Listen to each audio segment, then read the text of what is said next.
Hi, I know, I guess tutorial was promised.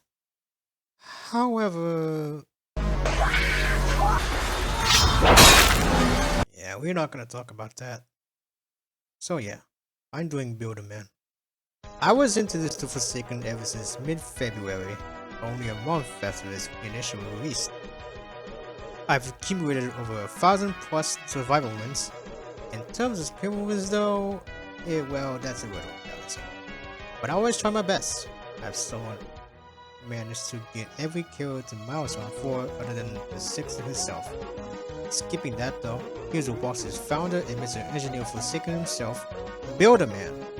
Now, being my first milestone and most enjoyed survivor, Builderman is my favorite support to play. I feel like I was better at him than any other survivor in the game.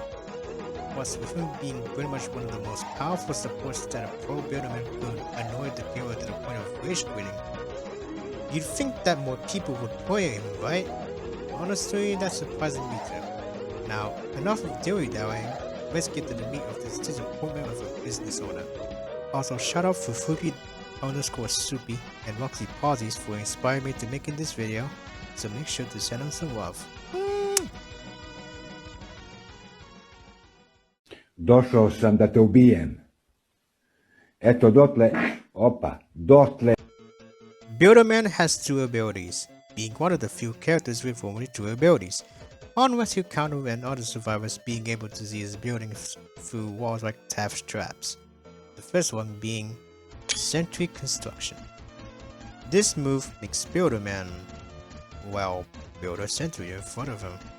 It takes approximately 6 seconds to construct the sentry, leaving you vulnerable for the rest of the process. Any damage to you or the sentry causes the move to instantly stop and destroy the building, so it is recommended to check and or listen for any threats nearby, such as the killer or their minion. Upon finishing building the sentry, it will stay in the same position for as long as it isn't destroyed. It has a target range of 32.5 studs, although it decreases by 6% every time another Builderman in the match builds another one. It also has a second radius of 62.5 studs, where you can have other buildings within that radius, forcing you or other Buildermen to move to a location closer to it, or an entire different area to put another building. In other words, you can't really play like Engineer for TF2, as your sentry isn't really that durable or useful in that sense.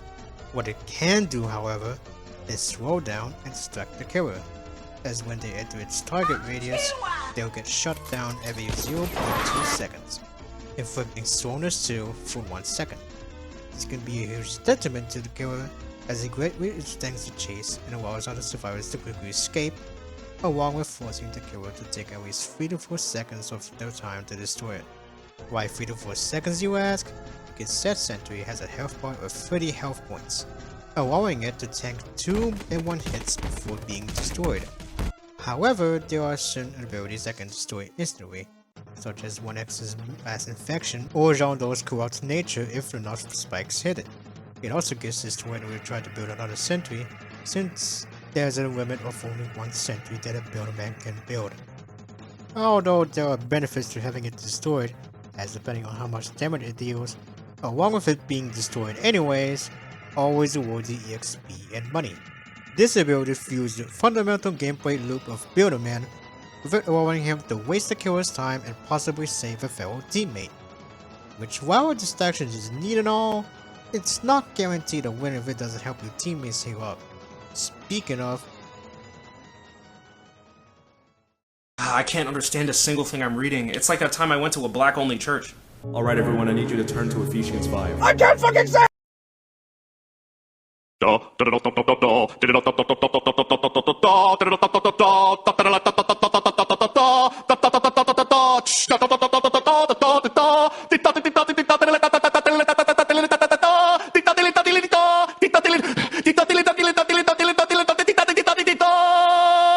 Preparing the dispenser.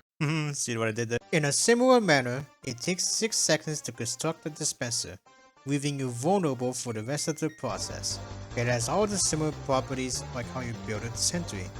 However, Rather than dealing pitiful damage to the killer and slowing them down, the dispenser instead heals Builderman and other survivors with a powerful healing fluid that is sprayed out of a spray can at the top.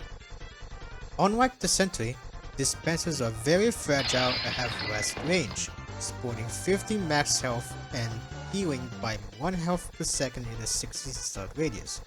It also has a 30 stud building radius, allowing you to build a sentry near by your choosing. However, it is highly recommended to build a dispenser in a more disclosed location, as long as the survivor doesn't lead the killer to it. This move is meant to be used as an general healing tool to quickly support your team. Remember, every bit of healing matters. Also, don't be afraid to leave your buildings behind when the killer is nearby. Here's a little fun fact about this ability. Building a dispenser and having it stay alive for more than 2 minutes will get you the Put dispenser here! badge, which grants you the engineering skin, one of the worst skins to be using as Builderman if you're trying to be stealthy. Reason being that every time one of your buildings gets destroyed, engineer will play these voice lines, Dispenser down! Sentry down! which can alert you to a nearby killer. I forgot to mention this, but he also plays like the death sounds and the fire sound voice line when he, gets caught on fire or when he dies. Back to the video. Now that we got Builderman's kit out of the way, let's start with how I personally play him. Oh, they stole our kids. I mean, who does that? Have you ever stolen anyone's children? Huh? Have you? I mean, you look like you would. Number 1. Obviously, Builderman is all about setup and prep time, mostly spending running around finding a perfect spot to place your buildings. Spots like high ledges, wide open areas, and unexpected corners often do the trick. At the same time, you have to aim for a very discreet spot to build a dispenser so you and the survivors can do it in peace. Although high ledges also work as long as there's sentinels around it that can create distance between it and the killer.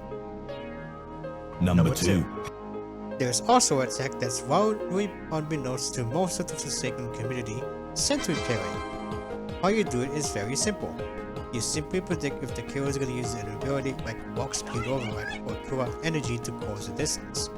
Then, upon using your sentry ability, you simply have to pray to Spectre himself that the sentry shows up on time for it to take the hit for you, pretty much negating 45 volt damage from walk speed override or potentially fatal damage from corrupt energy. This is similar to 007's pairing, where he sends out a clone at the precise time so the killer can waste time in their killing mission. Number 3. Always, and I mean always, keep an eye out for your teammates. Given your ability to slow down the killer and heal your teammates, you should always guide them to an available building nearby in case they really need it. Failure or Jessica having trouble in the chase? Lead them to a sentry to extend their chase for longer, possibly even distracting them. Don't be scared to place a sentry in a spot near someone who's getting chased either. It is not guaranteed that they won't be able to reach it. After all, chance will have low health, but relatively safe. Lead them to a dispenser and let them heal while you keep a lookout for nearby threats. Don't be afraid to body block for them as well, as they can be possibly game winning at times. Number 4. If you can, build a sentry at a safe distance from the killer upon entering LMS, along with having a boxy collar with you at all times. If you have a hidden dispenser prior to entering LMS, don't be afraid to take advantage of it if the killer has lost you before they use the aura remove. However, they can't do aura reading on buildings, so be sure to build them around a corner or an obscure spot, like the bush at Pirate Bay or under the killer doors at Underground War. And finally, number 5. You're almost guaranteed to be targeted by every killer for being support, so make sure to stay close to your teammates so they can protect you and always run away to a safe spot if you have lost the killer and is chasing after another survivor. Now, the last thing before I end this video is the most important. What do I do against specific killers as Builderman? Okay. Shit. My fan expanded too. Also, what I can see up into your nose and through your brain. No, you can't. You lying. What? Why the fuck? Oh, you can't. You lying, bro. You lying. You lying, bro. You lying, bro. You can't see shit. For Slasher, you just avoid him like every other killer, honestly. His lack of mobility and range attacks is a very big weakness for you to exploit as a Builderman. Like, as long as he doesn't destroy that sentry, you're just fine. Or, well, as long as you're not targeted by set Slasher and you have to run away through the entire fucking match. When going up against Cool Kid, you have to always look out for him and his minions before even building in a spot. You can get hit either by a stray corrupt nature, his walk speed, or his minions, and instantly cancel your building with their damage and their fire damage. They also often use corrupt nature and or walk speed or to destroy your dispenser or destroy your sentry equipment. Also, reminder that your sentry can't shoot at his or 1x's zombies / minions. So don't really, you know, rely on it too much when it comes to dealing with their minions. John Doe, however, is a sort of interesting case. There is always an off chance that you can unexpectedly hit by his corrupt energy, which cancels your building or blocks you away from getting to a spot or set building. There's also the fact that you can just trap you and you have nothing to defend yourself with. There's also digital footprint traps that can also block set building spots, as if going through it will both damage, slow, and reveal you to the John Doe, whilst giving them speed 1. Trying to build during these effects often leads to your building process getting cancelled. You could also say the same for 1x, as you just have to watch out for his mass infection, decrement, or his minions. Although mass infection can destroy both of your buildings instantly, so worry about that rather than his other attacks. 6er? Bro, you need to run! That thing knows where you are! Just kidding, it's almost the same case as Thrasher except without his reduced terror radius. Although always be aware that you can always refer then hunter you at any time with demonic pursuit while you're building. Your dispenser also becomes almost useless if you and your teammates have the hemorrhage effect, as you won't be able to heal if the vines fully reach your health bar. However, like always, your sentry is able to stall out 6's blood hunt, which slows them down by a big margin. Who's gonna be my celebrity phone call? Tom Holland. Man, what the fuck? Man, I don't want to talk to your bitch. And that's about it.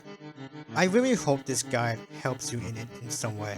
I'm very sorry that this video took a long time to come out, as finding motivations to make projects have been severely hard as of lately. Really hope you enjoyed it. As always, make sure to subscribe, hit that like button, and also join my Ko-fi page for perks like sneak peeks and to support this channel further. And most importantly, have a good day.